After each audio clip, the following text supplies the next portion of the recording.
Hello friends, welcome back to my YouTube channel. ये इस ड्रामे के हिंदी एक्सप्लेनेशन का पार्ट 5 है, तो चलिए वीडियो को स्टार्ट करते हैं। चिट ऑफिस में रेत के बारे में डिटेल में पढ़ रही होती है।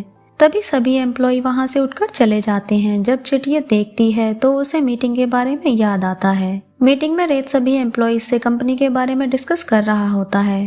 तभी कैबिन में चिट पहुंचती है।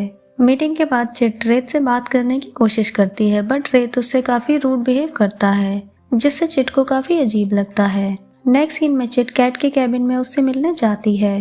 कैट न्यू लुक की वजह से चिट की काफी तारीफ करती है और उसके न्यू बॉस यानी रेत के बारे में पूछती है। चिट कहती है वो बहुत ही रूड है। कैट कहती है वो रूड जरूर है, बट पीरा की तरह उसकी घटिया सोच नहीं है। वैसे मैंने तुम्हें ये बताने के लिए बुलाया है कि तुम्हारा बॉस तो रेत है, पर तुम्हें काम मेरे लिए करना है ताकि पोंग और थिन के डिवोर्स की डिटेल्स मुझे मिल जाएं। नेक्स्ट सीन में जब रेत बाहर जाता है तो चिट उसका पीछा करते हुए एक रेस्टोरेंट में पहुंचती है, जहां रेत थिन से मिलता है और डिवोर्स के बारे में बात करता है। बात करते हुए वो चिट को देख लेता है और थिन को वहां से जाने के लिए कहता है। थिन के वहां से जाने के बाद रेत चिट के पास जाकर पूछता है, अगर तुम चाहो तो हमें ज्वाइन कर सकती थी। वहीं दूसरी तरफ मीटिंग में पोंग को पता चलता है कि कोई उसके शेयर्स की मदद से उसकी कंपनी को टेक ओवर करना चाहता है। मदर कहती है ये काम रेत या कैट का हो सकता है। पोंग कहता है कैट ऐसा नहीं करेगी, क्योंकि वो कंपनी भी मेरी वजह से संभाल रही है। आपको अपनी एक्स डॉटर इन लॉ से पूछना चाहिए कि उसके माइंड में क्या चल रहा है और वो अपने शेयर्स किसी को क्यों सेल कर रही है। पोंग जिसकी बात कर रहा होता है वो उसकी एक्स वाइफ सैंडी होती है। एक मेंबर कहता है, अगर तुम सैंडी से शेयर्स वापस खरीद लेते हो तो कंपनी की मैनेजमेंट पावर ठीक हो सकती है। पोंग कहता है, बट इन्वेस्ट करने के लिए हमारे पास इतना बजट नहीं है, इसलिए हम ऐसा नहीं कर सकते। वहीं दूसरी तरफ एक एम्प्लॉय काया को बता देता है कि सैंडी अपने शेयर्स किसी और को सेल कर रही है, इसलिए सभी परेशान हैं। वहीं दूसरी तरफ रेत पूछता है, तुम मेरा पीछा क्यों कर रही हो? चिट डरते हुए सब कुछ बता देती है कि कैट ने मुझे आपका पीछा करने के लिए कहा है ताकि वो पोंग और थिन के डिवोर्स के बारे में पता लगा सके। क्या हम ऐसा नहीं कर सकते कि आप मेरी थोड़ी सी सक्सेस के लिए डिटेल्स दे देना ताकि मेरी हेल्प हो जाए? रेत कहता है, मुझे तो तुम्हें कंपनी से निकाल देना चाहिए। तभी रेत के पास एक कॉल आता है। रेत कहता है, मुझे अभी जाना पड़ेगा। चिट जॉब जाने की डर से उससे दोबारा चांस मांगने के लिए उसके पीछे जाती है। वहीं दूसरी तरफ वो अपनी फ्रेंड्स के साथ पार्टी कर रही होती है, जहाँ वो उन्हें बताती है कि मैं प्रेग्नेंट हूँ, इसलिए मैं पार्टी दे रही हूँ। वैसे भी मुझे बेबी से कोई फर्क नहीं पड़ता, ये तो बस इसलिए है ताकि पोंग मुझसे शादी कर लेगा और कानूनी तौर पर कभी मुझे छोड़ भी नहीं पाएगा, फिर चाहे वो बोर ही क्यों ना हो जाए। नेक्स्ट सीन में बोआ थिन से मिलती है और बताती है, मुझे अपनी जगह हमेशा से पता है कि पोंग उसे कभी किसी की जगह रिप्लेस नहीं कर सकता। इनफैक्ट उसने तो मुझसे ये भी कहा है कि आपके डिवोर्स के बाद वो पोंग से शादी कर लेगी। थिन कहती है, तुम मुझे मैनिपुलेट करना चाहती हो, बट ये सब बेकार है। बोआ कहती है, मुझे लगा कि ये सब आपको पता होना चाहिए। ये कहकर वो वहाँ से चली जाती है।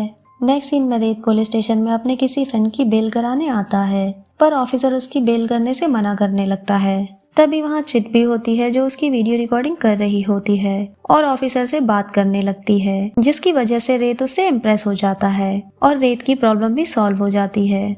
फिर बाहर जाकर रेत उससे काफी अच्छे से बात करता है। चिट कहती है, मैं इस कंपनी में सिर्फ एक्सपीरियंस के लिए जॉब कर रही हूँ, मैं भी किसी का पीछा नहीं करना चाहती। रेत भी उसकी बात समझ जाता है और कहता है, तुम अब मेरे साथ पोंग और थिन के डिवोर्स के केस में काम करोगी और कैट को सिर्फ उतनी इन्फॉर्मेशन देनी है जितनी मैं कहूँगा। वहीं दूसरी तरफ काया पोंग की मदर से पूछती है, उनके होश में ना आने की वजह से आप परेशान हो रही हो। मदर कहती है, तुमसे किसने कहा? मेरे पास और भी बहुत सी प्रॉब्लम है सॉल्व करने के लिए, और मैं तुम्हारी तरह नहीं हूँ जो अपने हस्बैंड के उठने का हर सेकंड वेट करूँ। वैसे तुम्हारा बेटा अपने फादर को देखने नहीं आया। काया कहती है, क्योंकि वो पहली बार ऑफिस गया है, इसलिए वो बिजी है। बिजनेस डील और पर्सनली वो पोंग की हेल्प कर रहा है।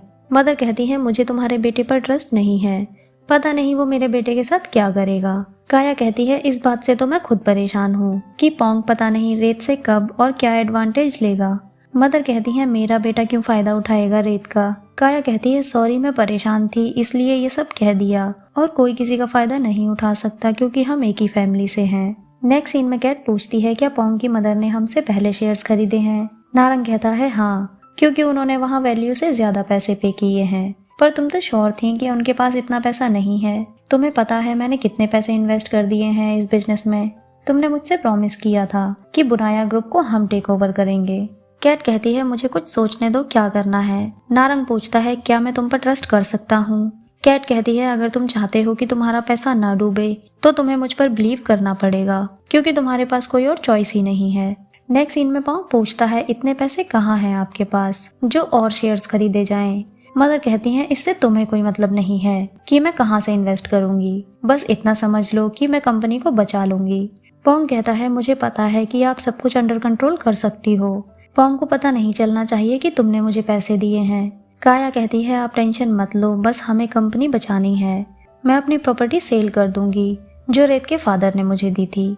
मदर कहती है मैंने कभी नहीं सोचा था कि तुम्हारे पास इतनी प्रॉपर्टी होगी, और ये मत सोचना कि सिर्फ हेल्प करने से कंपनी तुम्हारी या तुम्हारे बेटे की हो जाएगी। ये कहकर वो वहाँ से चली जाती हैं। लेकिन काया को इस बात से बहुत गुस्सा आता है। वहीं दूसरी तरफ दो लड़कियां पीरा और चिट के बारे में गॉसिप कर रही होती हैं, जिसे चिट सुन लेती है। फिर वो कैट के पास जाकर कहती है आपके लिए गुड न्यूज है कि मैं रेत के साथ काम कर रही हूँ पॉन्ग और थिन के डिवोर्स के केस पर, लेकिन मुझे आपके और पॉन्ग के बारे में जानना है। कैट कहती है मैं और पॉन्ग सिर्फ साथ में काम करते हैं इसलिए क्लोज हैं। अगर मैं एक आदमी होकर ये करती तो शायद ऐसा नहीं होता। और रही थिन की बात, तो थिन कभी सच को एक्सेप्ट नहीं करना चाहती। चिट कहती है मैं सिर्फ एक शर्त पर आपकी हेल्प करूंगी, अगर आप पीरा के केस में वांग को विटनेस बनाने के लिए एग्री हो तो। कैट भी इस बात के लिए मान जाती है क्योंकि उसे डिवोर्स के बारे में इन्फॉर्मेशन चाहिए। वापस आकर चिट अपने आप से ही बातें कर रही होती है। रेत पूछता है ये तुम क्या कर रही हो। चिट कहती है कुछ नहीं। रेत कहता है पॉन्ग और थिन के साथ मीटिंग है डिवोर्स केस के बारे में, चलो अभी। फिर नीरा उसके पीछे चली जाती है। ऑफिस के बाहर चिट पूछती है क्या मेरा वहाँ जाना सही रहेगा। रेत कहता है मैंने थिन से पूछा था, उसने कहा कोई प्रॉब्लम नहीं है, बस तुम शांत रहना। तभी उन्हें वहाँ पॉन्ग मिल जाता है जो चिट से पूछता है तुम वही हो ना जिसे पीरा ने परेशान किया था, मुझे लगा तुमने जॉब क्विट कर दिया होगा। चिट कहती है मैं गलत नहीं थी तो मैं ऐसा क्यों करती। पॉन्ग कहता है मैं सरप्राइज हूँ कि उस इंसिडेंट के बाद तुम ठीक हो और यहीं जॉब कर रही हो, पर मैं उस दिन के लिए तुमसे माफी मांगना चाहता हूँ। चिट कहती है कोई बात नहीं, वैसे भी आपकी वहाँ कोई गलती नहीं थी। पॉन्ग कहता है वैसे तुम आज काफी डिफरेंट लग रही हो और पहले से ज्यादा अच्छी भी। नीरा गाड़ी से कुछ सामान निकालने जाती है तो पॉन्ग उसे देखकर स्माइल करता है और रेत से पूछता है ये ही क्यों, तुम्हारी कंपनी में तो इतने सारे एम्प्लॉइज थे, क्या तुम्हारे दिल में उसके लिए कुछ है। रेत कहता है तुम ज्यादा दिमाग मत लगाओ, बाकी एम्प्लॉइज बिजी थे, ये ग्रेजुएट है और ये यहाँ किसी भी तरीके से रिस्पॉन्सिबल नहीं है। मुझे फर्क नहीं पड़ता कि तुम्हारी लाइफ में कितनी वुमेन्स हैं, बट मुझे लगता है तुम कंपनी की एम्प्लॉइज को डेट नहीं करोगे। पॉन्ग हंसता हुआ कहता है ऐसा कुछ नहीं है, ये बस तुम इमेजिन कर रहे हो। तभी वहाँ चिट आ जाती है तो पॉन्ग उसकी हेल्प करने की कोशिश करता है। रेत भी उसकी हरकतों को नोटिस कर रहा होता है। मीटिंग में पॉन्ग चिट से कहता है तुम्हें इतनी दूर से कुछ सुनाई नहीं देगा, तुम यहाँ आकर बैठ सकती हो, और उसके लिए चेयर खाली कर देता है। चिट उठकर दूसरी जगह बैठ जाती है। रेत कहता है तुम उसकी टेंशन मत लो, पॉइंट पर आओ। पॉन्ग कहता है डिवोर्स के लिए तुम जितना मांग रहे हो मैं तुम्हें उतना नहीं दे सकता। तभी चिट कैट को कॉल करके फोन साइड में रख देती है। पॉन्ग कहता है मैं सिर्फ तुम्हें 50 मिलियन दे सकता हूँ। थिन कहती है ठीक है, पर इसके साथ तुम्हें मेरी एक और कंडीशन माननी पड़ेगी, तुम कैट को कंपनी से और अपनी लाइफ से भी निकाल दोगे। पॉन्ग कहता है मैं उसे निकाल देता अगर मुझे उससे कोई प्रॉब्लम होती तो। दूसरी तरफ कैट ये सारी बातें सुन रही होती है। थिन कहती है मैं ये कभी नहीं चाहती कि मेरे डिवोर्स को कोई और वुमेन एंजॉय करे, अगर तुम इसे नहीं निकाल सकते तो मैं भी तुम्हें डिवोर्स नहीं दूंगी। तभी रेत उठकर चिट को वहां से जाने के लिए कहता है। जाते हुए भी पॉन्ग की नजर चिट पर ही होती है। पॉन्ग कहता है एक बर्ड की तरह तुम ही कैद रहोगी, मुझे कोई फर्क नहीं पड़ता कि तुम मुझे डिवोर्स दो या ना दो। ये कहकर वो बाहर चला जाता है। रेत भी उसके पास आकर कहता है हम इस बारे में बैठकर बात कर सकते हैं। पॉन्ग कहता है तुम थिन को देखो, कैट को निकालने का कोई रीजन नहीं बनता, तुम देख लो, मैं उसे तुम्हें दे रहा हूँ, अब तुम देखो कि वो तुम्हें चाहिए या नहीं। रेत कहता है वो कोई सामान नहीं है और इतनी जल्दी कोई भी किसी से गिव अप नहीं कर पाता।